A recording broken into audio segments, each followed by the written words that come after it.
Boa tarde, pessoal. Sejam todos bem-vindos à palestra de planejamento financeiro para novos empreendedores. Primeiro, gostaria de agradecer a presença de todos que estão aqui. Hoje a gente vai ter essa palestra de planejamento financeiro para novos empreendedores.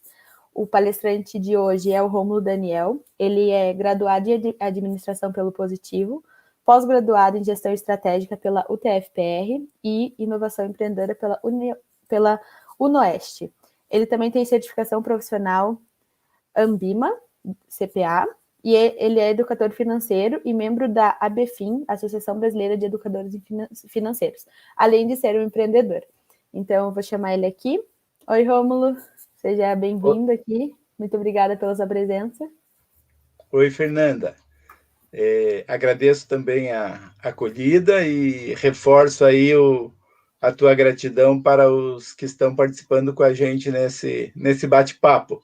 E é um bate-papo para construir, né? Que nós possamos interagir, e eu vou estar provocando algumas vezes, pedindo para que os participantes, as participantes, façam a sua contribuição. E daí você pinça algumas coisas para nós lá, né, Fernanda? Pode deixar. Todo mundo que quiser fazer pergunta, tiver dúvida ou algum comentário, só mandar ali nos comentários do YouTube, que eu vou ficando de olho. Vou interrompendo o Rômulo quando for surgindo alguma coisa interessante no meio da fala dele. E no final a gente também pode abrir para algumas perguntinhas. Então pode ir mandando ali que a gente vai ficar de olho, tá bom? Bom, acho que a gente pode ir começando já, Rômulo. Eu vou mostrar aqui para você. Ok, estou à disposição. A palavra é toda sua. Então tá. Dá mais um clique aí para aparecer a marca do Centro Acadêmico. Isso, obrigada. Então, primeiro, agradecer também a gentileza da diretoria do Centro Acadêmico de Engenharia Mecânica da UTFPR pelo convite. Então, eu, como aluno que fui da instituição também, acho muito importante o evento de Semana Acadêmica, especialmente pela escolha do tema de vocês também, que é empreendedorismo. Eu assisti algumas partes do evento ontem também, e muito importante. Obrigado, Fer. Legal. E eu, como membro de família, né? Eu vou dizer assim que eu sou filho de uma família com 5 filhos, que pai e mãe tinham só o ensino básico, e hoje eu sou pai de 3 filhos. Então, o meu papel de pai, o meu papel de aprendiz, que é cotidiano, o meu papel de educador e o meu papel de empreendedor são papéis que se misturam. Imagino que vocês também vivem diferentes papéis, e esses papéis podem, cada um, contribuir para o desenvolvimento de habilidades que são úteis em outras áreas. Então, que aqui seja um momento de estímulo, de aprendizado para o empreendedorismo de vocês e para os outros papéis da vida de vocês também. Eu quero estimular para vocês, para que vocês sejam também partícipes desse evento, que a gente possa estar fazendo essa troca. Qual que é o principal objetivo de vocês, empreendedores que já estejam atuando, formal ou informal? Escreve uma palavra aí nos comentários. Qual é o principal objetivo seu como empreendedor ou empreendedora, trabalhador autônomo, MEI, talvez participante de um coletivo de trabalho? Galera, vocês podem ir mandando aqui nos comentários, tá? Depois a gente vai pensar esse compartilhamento de vocês. O Robson até comentou aqui solução, e junto ao comentário dele eu queria falar a minha palavra, criação. Eu acho que criatividade, tudo linkado à criação, para mim é bem importante nesse ramo. Tem pessoas que simplesmente querem ser empreendedores, mas não avaliam os riscos. Pense na imagem da esquerda ali, como é que está aquela pessoa, né? Tem uns cabos, está numa altura aí, e lógico que tem risco, né? Ser empreendedor também tem risco. O mercado de trabalho, independente da escolha que você faça, não existe uma segurança. Muda uma lei trabalhista, a empresa resolve mudar a empresa para um outro país ou para um outro estado e você não está dentro dos planos da empresa, ou a empresa não está dentro dos seus planos. Então, ser um empreendedor também é isso. É você, dentro da possibilidade de encontrar a sua independência e suas soluções, a sua felicidade, é também cuidar dos seus riscos. como que eu posso minimizar os meus riscos, apesar de saber que eles existem.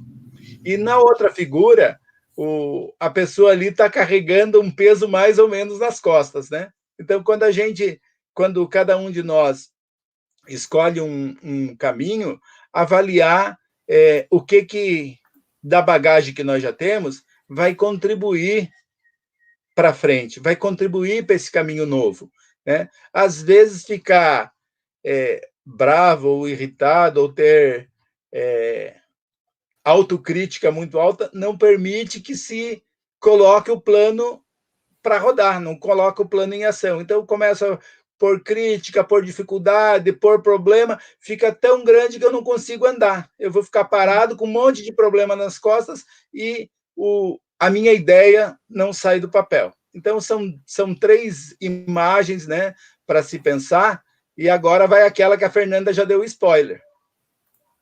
Olha lá.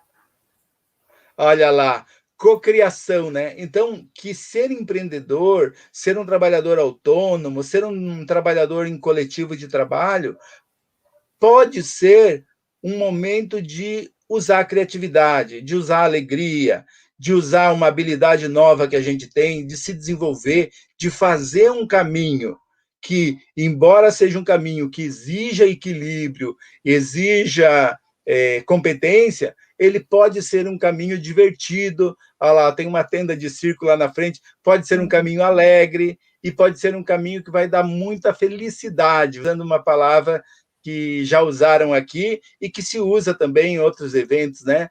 Trabalhar com felicidade. Então, ser empreendedor, para mim, é isso. É você poder traçar o seu caminho, usar suas competências, suas habilidades, poder fazer cocriação, principalmente no coletivo, nas parcerias. Vocês viram 2 telas antes ali com as minhas parcerias dos últimos anos.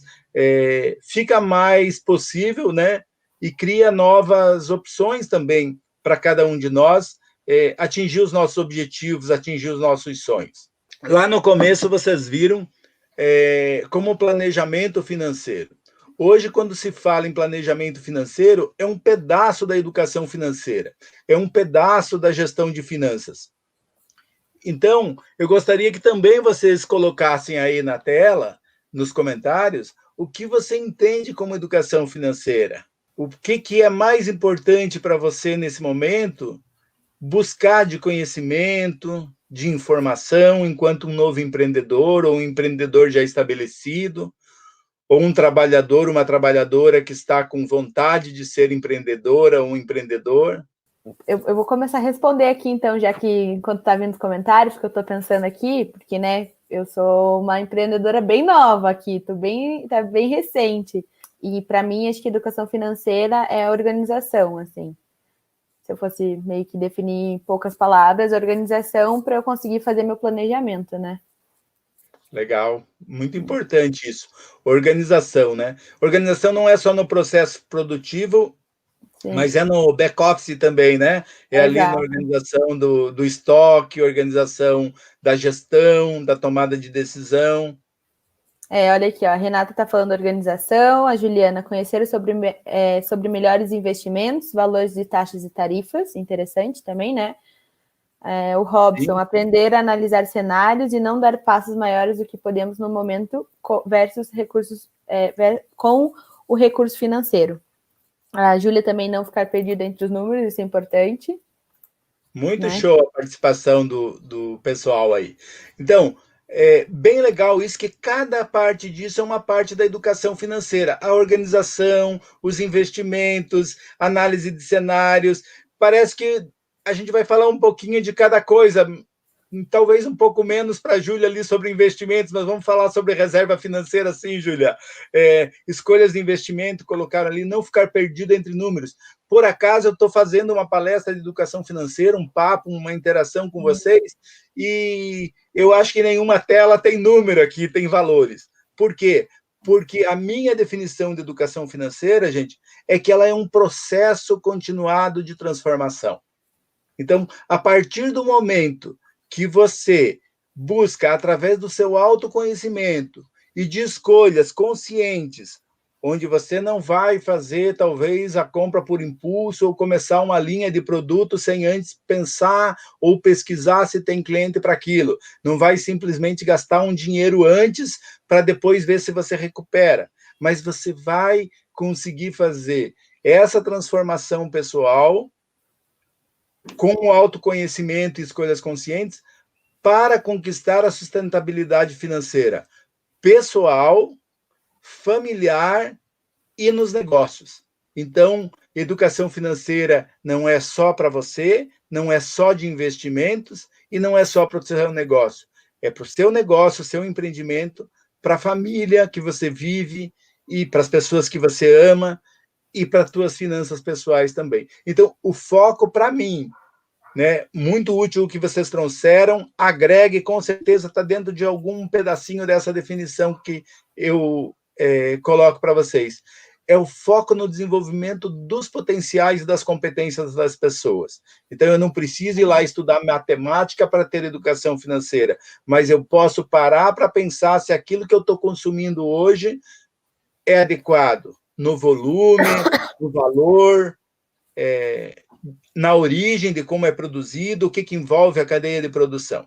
Então, na área de recursos humanos, eu atuei como instrutor em universidade corporativa de uma instituição financeira durante mais de 25 anos, mas, assim, na área de desenvolvimento de pessoas, sempre é lembrado de 3 letras, que é o CHA, né? O C, H e o A. Conhecimentos, habilidades e atitudes. Isso é o desenvolvimento de competências. Não basta eu ter conhecimento, habilidade, se eu não tiver atitude, ou vice-versa. Hoje a gente fala o chá-e, né? O chá mais o e. Eu posso ter conhecimentos, habilidades, atitudes, desenvolver competências, desenvolver meu potencial, e também é importante eu fazer as entregas. Fazer a minha entrega do que eu quero, do meu desejo, do meu futuro, da minha reserva financeira, alguém falou ali, do meu conhecimento sobre investimentos. Então, isso é importante. As entregas que você faz para você e que você faz também na equipe que você trabalha, no coletivo que você trabalha, ou mesmo na empresa que você trabalha.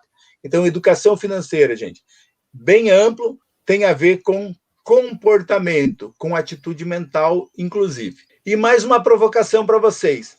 Pensa agora com a tua definição de educação financeira, com a definição de educação financeira que eu trouxe também, que outros colegas trouxeram e a Fernanda falou.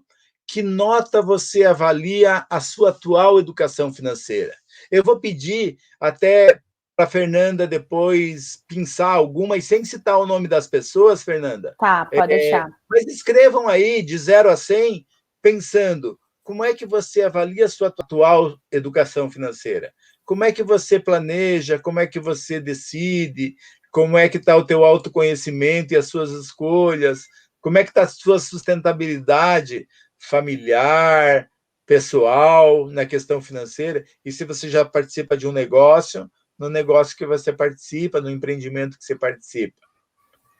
Então, não precisam se preocupar que a gente não vai colocar o nome de ninguém, de 0 a 100. Depois eu vou passar para vocês um diagnóstico rápido, esse autodiagnóstico que vocês estão fazendo, porque quando eu faço isso presencial, eu peço para as pessoas colocar num post-it e eu viro de costas e as pessoas vão lá e colocam lá na frente, num flip chart ou em algum outro espaço que a gente está usando no ambiente, e não tem nome de ninguém, só tem as notas. E daí depois a gente vai vendo qual nota que deu mais, com que frequência deu a nota X Legal. Ou a nota Y, né? Para ter uma ideia do perfil da turma. Alguém se animou, Fernanda? Estamos ali, temos entre 55, 60, 80, apareceu um 0 ali. Ok. 60, tem umas notas medianas. Bem legal, obrigado pelas contribuições, pela coragem também de estar colocando aí a sua autoavaliação. Isso é sinal, gente, que como não tem nenhum 100, tem espaço para todo mundo crescer, né, Fernanda? Com certeza, o máximo ali que a gente achou foi 80, então ainda tem um gapzinho ali de 20, né? Tem, nossa, e um gapzinho de 20 em quem está em 80, às vezes é um estímulo legal mesmo para Sim. chegar um passo mais na frente, né? Uhum, uhum. Tem aqui, ó, apareceu uma nota 30, 60. O pessoal tá mediano ali, passava na Legal, UTF, né? muito Foi bom, 60, mas assim, tem para melhorar, né? muito bom. Mesmo quem teve a coragem de pôr 30, legal, talvez até a autocrítica seja alta e a realidade não seja tanto. Depois tem que trabalhar fatos e dados para ver se é É. isso mesmo, né? Então, quando eu perguntei para vocês que nota vocês atribuem hoje para as suas escolhas financeiras, como é que você se autoavalia? Então, teve lá de 30 até 80, pelo que eu lembro que a Fernanda falou. Eu vou Isso. começar ali do meio, do 50 até o 79, que é o que mais aparece quando a gente está em oficinas presenciais, em bate-papo nas empresas, ou até quando eu faço atendimento individual, né? Que é o perfil com tendência para o equilíbrio. Bom, do que eu ganho, eu cuido, eu consigo pagar minhas contas, às vezes sobra um pouquinho, eu guardo esse pouquinho para uma reserva. Às vezes pode acontecer alguma coisa que não estava no previsto, no planejamento inicial, no meu orçamento mensal ou do ano, e eu vou lá e tiro aquela reserva e começo de novo uma nova reserva e eu tenho um perfil de equilíbrio. Esse perfil de equilíbrio, então, gente, é a maioria das pessoas que eu tenho me relacionado e que tenho conversado sobre educação financeira e sobre planejamento financeiro de empreendedor ou pessoal e familiar. Lógico que se esse desequilíbrio que der, vamos pensar lá em março ou fevereiro, com a pandemia, né? E essa reserva que estava no equilíbrio começou a ser gasta e, sei lá, por alguma questão, o negócio, o empreendimento começou a vender menos e a reserva começou a ser consumida, talvez o primeiro recurso é assim, então eu vou no banco fazer empréstimo, ou eu vou usar, começar a pagar no cartão de crédito, ou eu vou pegar, começar a comprar do meu fornecedor parcelado, com juro, né? Vou pagar mais caro, e daí eu começo já a diminuir o meu perfil e já vou para um perfil de tendência de endividamento, né? Uhum. Se a gente pegar dados da Federação do Comércio, até onde eu lembro, 65 milhões de pessoas com nome sujo, ou seja, inadimplentes, pessoa física, que não consegue mais crédito. Por quê? Porque por alguma circunstância, mesmo que estivesse em equilíbrio, em algum momento desequilibrou. Foi para o endividamento, não conseguiu sair, não conseguiu honrar a dívida em 90 dias, vai com nome para o Serasa, SPC, para os sistemas de proteção ao crédito. Ou seja, o mercado financeiro de crédito pesquisa o nome. Opa, está com o nome sujo, perdeu a credibilidade. Então, a pessoa já vai ali para baixo dos 50.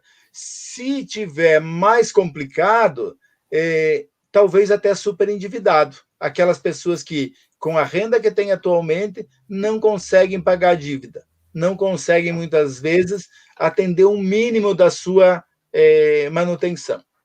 Mas é possível, então, mesmo estando com 30 ou com zero, pensar que é possível mudar comportamento, fazer escolhas novas, e se o nome está sujo, vamos começar a trabalhar para resolver o problema do dia a dia, se planejar, e mais tarde, quem sabe, quando tiver mais equilibrado, quando atingir os 50 para cima, vai pensar em limpar o nome.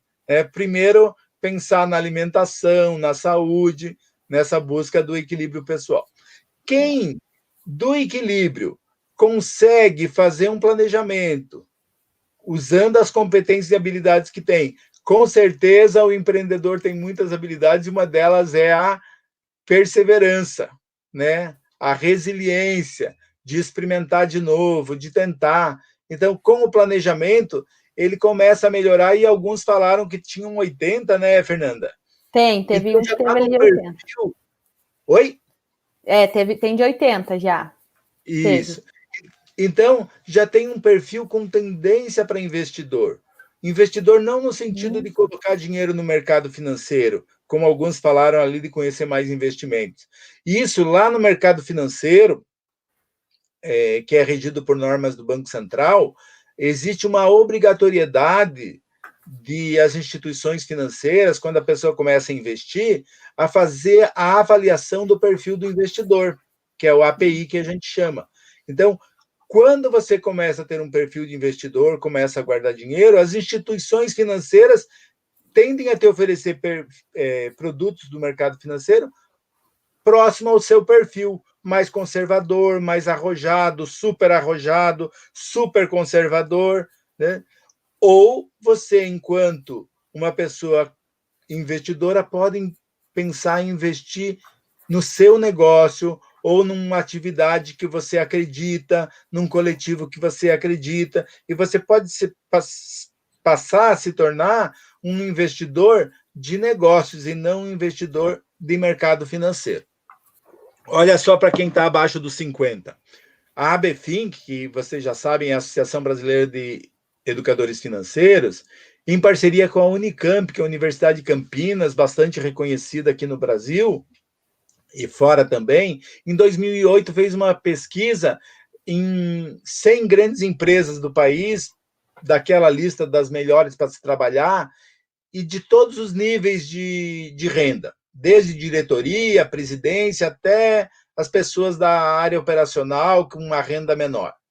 84% dos trabalhadores e trabalhadoras enfrentam ou já enfrentaram dificuldades para lidar com dinheiro, ou já sofreram prejuízos, golpes, ou empréstimos que perderam dinheiro, ou entraram numa atividade que perderam dinheiro, ou não entendem de finanças. Então, que legal vocês estarem aqui hoje buscando estimular essa atividade de conhecimento e de reflexão para vocês também. Então, é possível fazer esse processo de mudança com persistência, né? Um pouquinho cada dia e educação continuada. Isso é para sempre. Para o ganhador do Prêmio Nobel de 2017, o Richard Thaler, ele disse o seguinte: existe uma contabilidade mensal. Existe uma contabilidade mental, que as pessoas fazem gastos irracionais. Eu estou falando do empreendedor, estou falando cada um de nós como indivíduo. Tá? Então, quando existem duas opções colocadas, a tendência é fazer uma contabilidade mental e acaba, muitas vezes, na maioria das vezes, escolhendo a pior alternativa. Tá? Isso é explicado pelo Richard como uma questão de hábito. Nossos hábitos de finanças nós aprendemos lá na nossa infância, observando a família, aquelas pessoas com quem nos relacionamos enquanto crianças, depois enquanto adolescentes. Fomos olhando a forma das pessoas se relacionar com o dinheiro e fomos fazendo parecido. É fato que no Brasil e no resto do mundo também, inadimplência, problemas com dinheiro, cada vez tem aumentado. E começa já no primeiro emprego. Lá como menor aprendiz, eu tive a oportunidade de conversar o ano passado com um grupo de menores aprendizes a partir de 16 anos, e tem gente que já fica endividado no primeiro emprego, no primeiro salário. Então, esse é um processo que hoje já está indo para as escolas e já na educação de ensino básico, previsto pela BNCC, a Base Nacional Comum Curricular, que tenha discussões, não uma matéria de educação financeira, mas tenham discussões transversais e temas sobre consumo, sobre cuidados com recursos, desde os recursos naturais, a nossa luz, a nossa água, né? E o recurso também que é o dinheiro.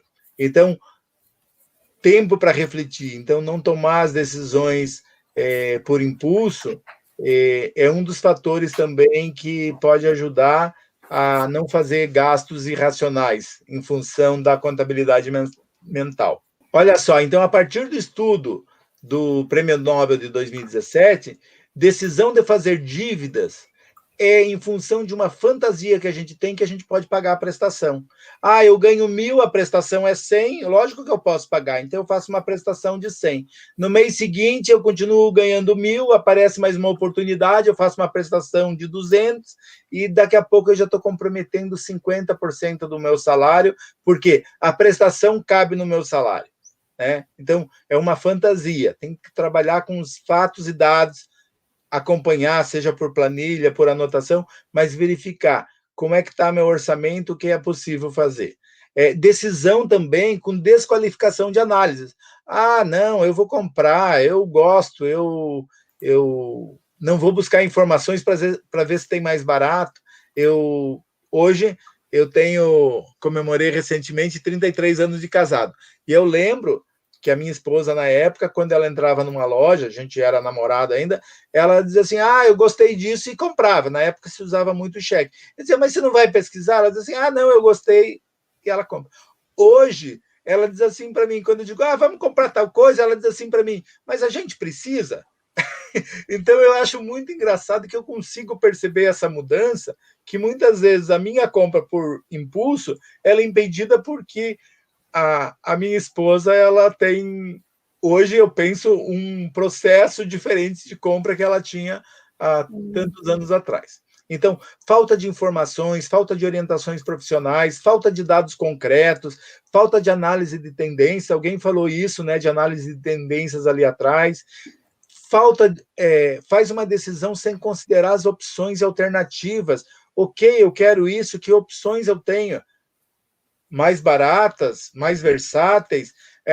Eu quero comprar um carro, eu posso deixar esse dinheiro do carro investido e ficar utilizando um transporte alternativo, usar bicicleta, usar transporte público.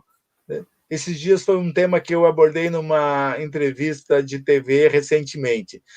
Decisões também para satisfação imediata, né? Não paro para pensar qual é a prioridade e digo assim, não, vamos gastar nisso. Depois, mas faltou para uma coisa que era mais importante.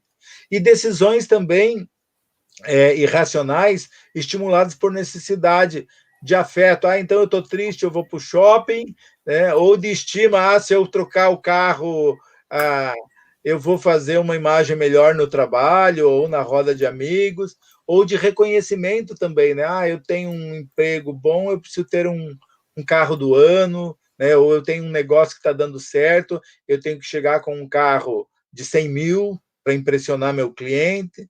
Então, todas essas decisões, elas são afetadas pelo estudo lá que nós vimos agora há pouco. Dados sobre cidadania financeira, o Banco Central não usa o termo educação financeira, usa o termo cidadania financeira. Uma pesquisa de 2018, então são fatos e dados. O Banco Central é o órgão máximo abaixo do Conselho Monetário Nacional, que regula normas das questões bancárias e financeiras no país, de investimentos também. Isso é com foco no MEI, gente, microempreendedor individual formal, tá? Então, pense que tem muitos que são informais que podem estar numa situação igual ou pior que essa. 77% da amostra que foi pesquisada, e eram mais de 1.000 microempreendedores no Brasil todo, nunca buscaram orientação ou um curso de educação financeira. Nunca. Tá? 34% não costumam acompanhar o saldo de caixa. O saldo de caixa, o que é? Quanto eu vendi no dia, o que eu preciso pagar hoje? Quanto é que eu tenho de saldo de caixa? Tá? 50% ficam sem saber se vão conseguir pagar as contas da atividade do empreendimento. Às vezes, eles falaram. Eles falaram que às vezes, quantas vezes eu não sei, mas ficar sem pagar as contas é um passo para ir para o endividamento, né? É sair do equilíbrio. Então, se às vezes sair do equilíbrio, a tendência é de sair daquele perfil de equilibrado e ficar mais longe do perfil de investidor. E também metade dos entrevistados da pesquisa dizem que fazem retiradas, que a gente chama de prolabore, né? E não tem registro nenhum lá, que foi lá, pegou o dinheiro da empresa, esse aqui é o famoso, misturar a pessoa física com a pessoa jurídica, né? Eu sou dono da empresa, o dinheiro é meu. Não, você é dono da empresa, você combinou uma remuneração, você pode ter estimado uma remuneração mensal, e é daquela remuneração você vai fazer o teu planejamento pessoal e familiar. A empresa tem o caixa da empresa. Eu, quando trabalhei em instituição financeira, há 10 anos eu atuei como consultor de campo e trabalhava diretamente com microempreendedores, microempresas, microempresários, E era muito comum ver no negócio, na atividade do dia a dia, chegar alguém e dizer assim, pai, hoje vem seu colégio, pega o dinheiro do caixa da empresa, paga o colégio. A mulher vem, amor, precisa pagar não sei o quê, pega o dinheiro e paga não sei o quê. Então, gente, isso é o caixa da empresa. Até questão de fraude, gente. Se você não faz um registro financeiro, é mais fácil de acontecer. Eu vou falar de um empresário do Capão da Embuia, que não vou dizer qual é o ramo de atividade, nem o nome da empresa, mas o empresário dizia, Rômulo, meu caixa não fecha, sempre está dando problema. E eu fui conversar com ele e depois conversei com ele e a esposa e falei assim, você está disposto a mudar a tua rotina? Né? Então, o caixa dele era único. 4, 5 pessoas metiam a mão no dinheiro, davam um troco, recebiam, davam um troco. Então, ninguém conhecia como é que era aquela bagunça. No final do dia, nunca fechava. A partir do momento que ele percebeu, junto comigo, foi estimulado para fazer a mudança do processo, ele começou a fazer caixas individuais, nunca mais ele teve diferença de caixa. E legal também que no mês seguinte ele me ligou, Fernanda, e disse assim, Rômulo, não tenho mais diferença de caixa. Falei, tá, e o que mais que você tem para me contar? Minha sobrinha pediu a conta. Eu falei, que bom, pelo menos ela foi fazer alguma coisa que ela gosta mais e você não tem mais diferença de caixa. Então é isso que acontece, essa é a vida real, né? E empresários mais jovens utilizam mais os meios digitais para fazer registro financeiro do que pessoas de mais idade. Ainda bem que mais jovens hoje, gente, segundo os últimos dados, pessoas assim, até 50 anos são os mais jovens, tá? Uhum. Fernanda, ia falar alguma coisa? Pergunta. Eu ia comentar também desse sentido de você ter essa curiosidade no seu caixa, até para compliance, para a parte legal também, é muito importante, né? Para taxas e juros e impostos, né? Então é bem importante ter isso acurado. Com certeza. E outra coisa, se você tem uma gestão de caixa, uma gestão financeira, você sabe melhor se você realmente precisa, vamos dizer, de um recurso adicional, de um aporte, de um empréstimo, ou se é um outro tipo de problema, né? E que o pessoal fique à vontade para eventualmente fazendo as perguntas. Então, segundo dados durante a pandemia agora, 62,4% das empresas, dos empreendimentos, têm sido impactadas negativamente pela pandemia. Então, se o planejamento financeiro estava equilibrado, mas as vendas caíram, em alguns ramos caíram 80% as vendas, o faturamento, né? Imagina como é que a empresa se mantém, ou o coletivo se mantém, ou o microempreendedor. Que a falta de planejamento financeiro aumenta a mortalidade das empresas. Segundo o Sebrae, pesquisa de 2016, 70% das empresas fecham as suas portas até 5 anos, a maioria por problema financeiro. Tá?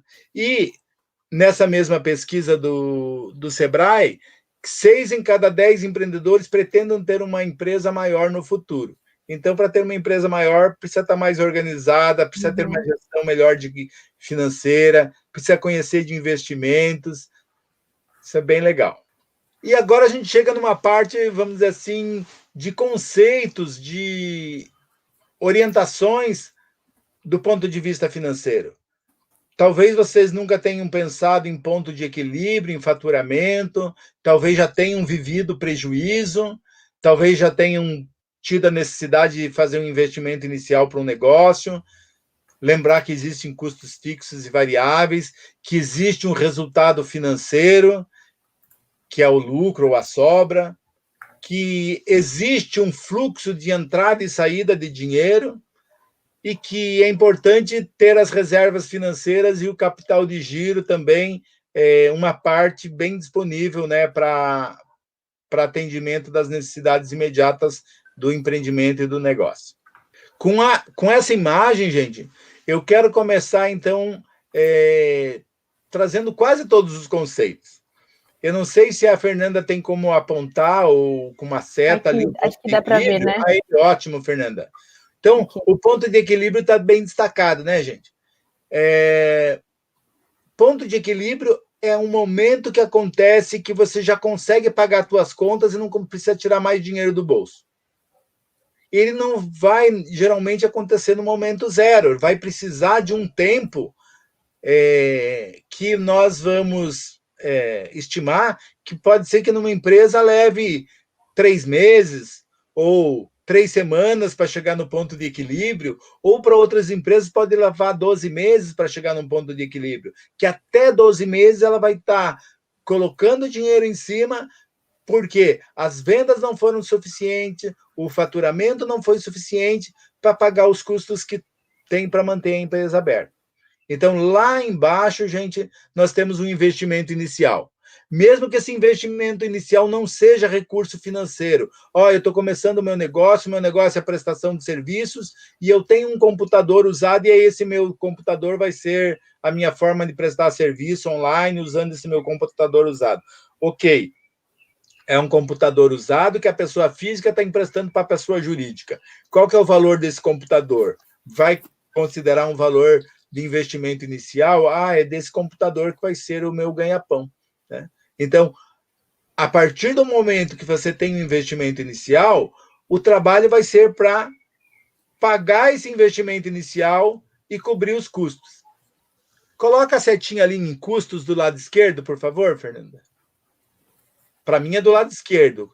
Isso, Então, veja, até aí, se eu sair do ponto zero até esse ponto, mesmo que eu não produza nada, que é a linha lá de baixo, que é quantidade vendida, né? Então, para vender, tem produção. Então, mesmo que eu não produza nada, que eu esteja no ponto zero, eu tenho um custo de comprar matéria-prima, pode ser que eu tenha um custo de aluguel, de espaço de estocagem, tá? Então, até aí, gente, eu tenho um custo já de saída, que é um custo fixo. Então, eu tenho um investimento inicial, eu tenho um custo fixo.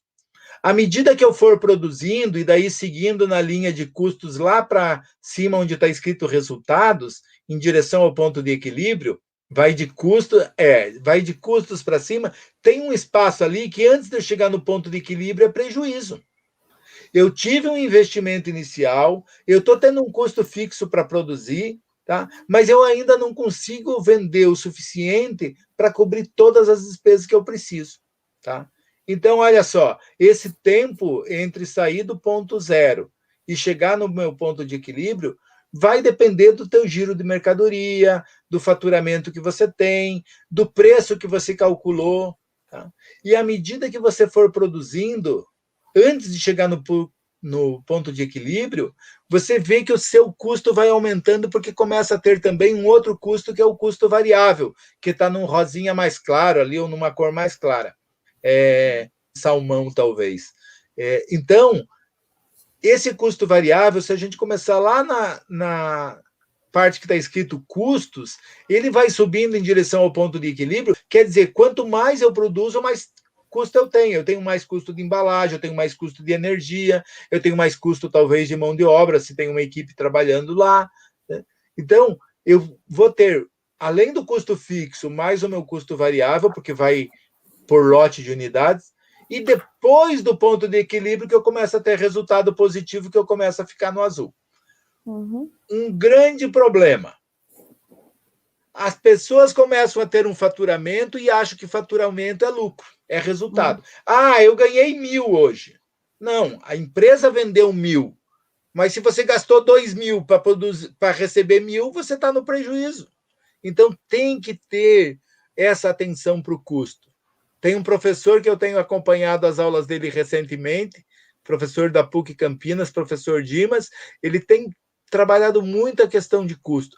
Ele fala, custo é que nem unha, está sempre crescendo, você tem que sempre estar de olho. Para mim, de custo é igual barba, está sempre crescendo, tem que estar sempre de olho, né? Então, muitas vezes o empreendedor confunde o faturamento da empresa com o resultado, tá? Então, é aquela faixinha azul do resultado, do lucro.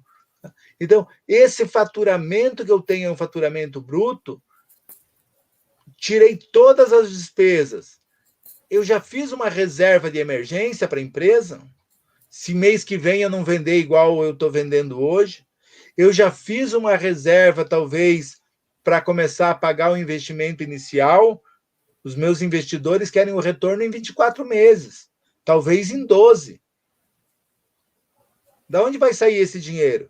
Não é do faturamento, é daquela margem de lucro, Então, essa margem de lucro não é uma margem de lucro que o empreendedor muitas vezes diz, não, a empresa faturou, vamos comprar um carro novo, vamos comprar uma lancha, vai para os bens pessoais. E daí confunde pessoa física com pessoa jurídica, quebra os dois. Na hora que quebra a pessoa jurídica, quebra a pessoa física também. Né? Então, às vezes, a quantidade vendida que está lá embaixo não é a solução, não, mas eu vendo mais, eu produzo mais, eu vendo mais. Mas se eu produzir mais e não vender, eu vou gastar mais com estoque, vou gastar mais com matéria-prima. Às vezes, o fato de eu produzir mais e vender mais pode aumentar meu prejuízo, ao invés de me dar mais resultado. Então, é importante ter atenção para esses conceitos de educação financeira. Nós já falamos da importância, então, de cuidar do caixa, né? Mas caixa não é só aquela gavetinha que põe dinheiro. Fluxo de caixa é toda essa entrada e saída de dinheiro que nós precisamos cuidar, que é possível cuidar para ter a manutenção da saúde financeira. Eu deixei, eu acho que com o Caem aí, com a Fernanda, um link também para uma matéria que eu contribuí sobre o fluxo de caixa.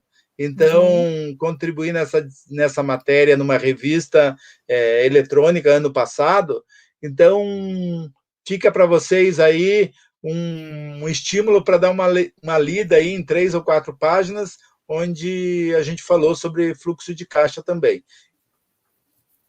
Então, vamos imaginar que aquela seta para baixo, a número 1, é o teu investimento inicial, mesmo que não seja de dinheiro, seja de tempo. Você começou a planejar o seu negócio, a sua atividade empreendedora, autônoma, formal ou não, ou informal, e daqui a pouco começou a vender. Vamos dizer que foi o sabonetinho lá do Usinena, né, Fernanda? Há 3 meses atrás, foi isso? Isso, então, 4. Começou a ter um estudo, gastou com matéria-prima, porque senão não tem como fazer o sabonete, mas depois começou a vender e começou a ter receita. Então, esse casamento entre o que foi gasto com o que está entrando é importante. Esse é o fluxo de caixa que vai dar a sustentabilidade da empresa.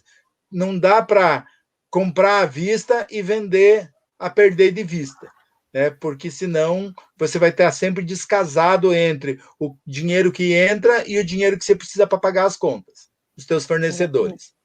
E daí recorre a empréstimo. E daí paga juro. E daí Pode seguir, Fernanda. E daí o negócio vai para o buraco. Então, existe também o conceito de capital de giro. A minha empresa precisa de quanto de recurso para conseguir girar o negócio? Eu vendi, mas vai levar 20 dias para eu receber, ou 10 dias. Eu não vou fazer antecipação do meu recebível na maquininha. Eu vou comprar, vou vender na maquininha, mas vou esperar o prazo para não ter uma taxa de juro de desconto no meu recebimento. Então, qual é esse prazo? Né? Qual é esse capital que eu preciso ter para conseguir comprar a matéria-prima, vender, esperar o meu recebimento? Não ficar sem estoque, continuar fazendo venda e continuar fazendo entrega. Tá? E, às vezes, esse capital de giro tem que estar previsto lá nas suas reservas de curto prazo. Da mesma forma que a pessoa física, quem falou lá investimento no início, pode estar pensando, né? Mas isso a gente faz na pessoa física, pensa num orçamento. Quanto que eu preciso para passar o mês? Né? Quanto é que é o meu giro no mês? Quanto é que é a minha despesa? Eu preciso de tanto. Então, isso daqui é sagrado. Eu tenho que reservar isso para pagar água, luz, habitação, aluguel ou financiamento de imóvel. Então, esse é sagrado. Mas eu também preciso fazer uma reserva para um prazo mais longo, porque se em determinado mês não tiver hora extra, eu vou receber menos, então eu vou usar da minha reserva financeira. Então, as reservas de curto prazo até 12 meses, médio prazo até 5 anos, em época de instabilidade pode pensar em um prazo menor, talvez 3 anos, e longo prazo acima do que é o prazo médio, tudo é longo prazo. A gente pode considerar uma época de estabilidade a pandemia, por exemplo? Com certeza, Fernanda. E períodos de processos eleitorais ou mesmo questões mundiais que podem interferir, né? Então, há anos atrás nós tivemos a questão dos imóveis, né, da bolha imobiliária dos Estados Unidos, se não me engano foi 2008, que afetou o mundo todo, né? E isso causou também uma repercussão. Pandemia está sendo isso, é desde o final do ano passado e nós não sabemos quando volta ao normal. Né? Já se fala em 2022, em algumas áreas. Então, lembra daquela possibilidade de usar a criatividade, de usar as suas competências, suas habilidades para realizar o teu sonho. Coloca esse sonho no papel, coloca esse sonho na planilha, transforma esse sonho em meta. Ele é sonho enquanto está no teu coração e na tua cabeça. Na hora que você começa a fazer um plano de negócios, você começa a colocar prazos para atingir determinados degraus da tua ideia, você está colocando metas para você realizar. E é muito gostoso poder colocar uma meta e superar essa meta. Como é que foi, Fernanda, esses 3 primeiros meses de Usinena? Você tem conseguido superar a tua meta ou ainda está de degrau em degrau? Sim, ainda bem, já dobrei minha meta. Opa! Uhum. Não Daí vai agora a estocar gente tem que vento, não, aumentar, né? né? Só dobrou a meta. É.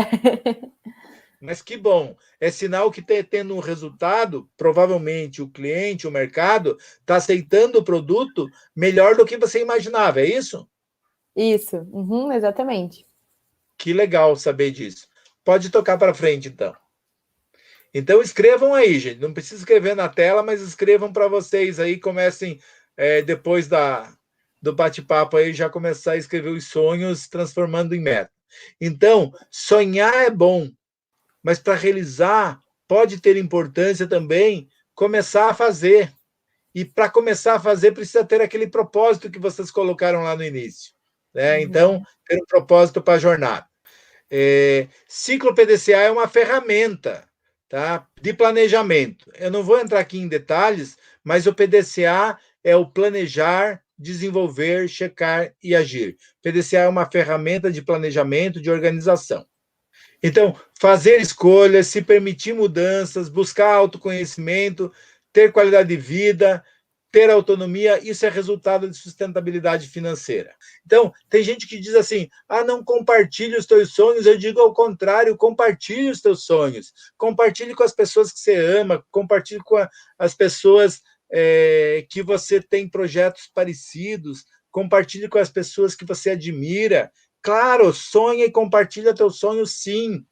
E vai fazendo a tua reserva financeira. Hoje eu sou empregado, mas eu quero daqui a pouco ter um negócio próprio. Hoje eu tenho um negócio pequeno, uma atividade, um empreendimento pequeno, mas quero esse empreendimento maior. Então, começa a ampliar a tua reserva financeira. Mas qual o valor? Vai pensando em meses. Quanto que eu posso guardar a cada mês? Tá? Alguns professores, autores de livros, dizem assim, se você tem um emprego, uma renda certa, uma renda fixa, que cada vez está atendendo a menos pessoas essa possibilidade, 6 meses do teu custo básico mensal, tá? Do teu custo para se manter como pessoa física, ou na empresa também, pelo menos 6 meses. Num mercado que a gente está instável hoje, gente, se a gente pensar lá na pessoa física, se ela sai de uma atividade que ela era registrada, para ela voltar para o mercado com a mesma renda e a mesma atividade, o IBGE calcula, em alguns casos, 24 meses. Profissional para voltar para o mercado com a mesma renda. Tá? Então, pensa na dificuldade da empresa também de manter a renda se não tiver reserva. Tem uma pandemia, tem uma outra dificuldade qualquer que acontece. Então, criar essa reserva é um colchão de segurança para dormir mais tranquilo. Tá? Eliminar as dívidas pode ser difícil. Né? O educador financeiro não precisa estar com dívida zero, mas ele precisa saber qual é a dívida que ele tem, qual é o impacto que essa dívida tem, tá? E reduzir essa dívida para ficar num nível que não atrapalhe os planos. Então, hoje, por exemplo, você vê, recentemente teve no mercado aí uma pessoa que de mídia e tudo mais, que perdeu o apartamento. Acho que o apartamento era de R$500 mil e perdeu o apartamento por quê? Porque não conseguia pagar. Então, essas escolhas, assim, o que é prioridade, o que é importante. Então, se a gente consegue estabelecer prioridade, com certeza a gente consegue reduzir dívida. E eu penso assim, sempre que alguém me pergunta, mas quanto tempo para reduzir uma dívida? Pense em quanto tempo você demorou para fazer essa dívida. Talvez em metade do prazo você consiga quitar, talvez até menos, com disciplina, com mudança de escolha, com escolha consciente. É possível mudar. Então, se você pode, pague à vista, negocie desconto. Se não tem desconto, negocie prazo, negocie um bônus, alguma coisa que você pode trazer a mais na hora que você compra a matéria-prima. Né? Reserve parte do recurso antes de começar a gastar. Sabe aquela reserva financeira? Se você deixar, eu vou gastar tudo que eu preciso durante o mês e vou guardar lá no final o que sobrar. Não vai sobrar. Então, inverte o processo. Para o meu projeto de empreendedorismo, para o meu projeto de trabalho coletivo, para o meu projeto de independência financeira, eu quero começar reservando o que eu posso esse mês. 5%. Ok, mas 5% é muito pouco. Mas eu não estou guardando nada. Se eu gastar tudo, eu vou guardar zero. Então, guarda 5% esse mês. Mas se propõe que daqui a 6 meses ou 3 meses você vai estar guardando 10% e daqui a um ano você vai estar guardando 15%. Talvez em 10 anos você vai ter um recurso que hoje você nem imaginava ter. E é médio prazo, é longo prazo? É, porque é trabalho, não é loteria, tá, gente? Agora, se você acertar na loteria, pode ser que você fique milionário de um dia para o outro. Daí não esquece que a gente é amigo também, né? Então, isso é exercitar consumo sustentável, é aprimorar informações, é buscar orientação financeira, é aprender a se reinventar, a inovar, é desenvolver o teu autoconhecimento, é você decidir ser o que você quer ser, fazer o que você quer fazer e deixar o ter para depois.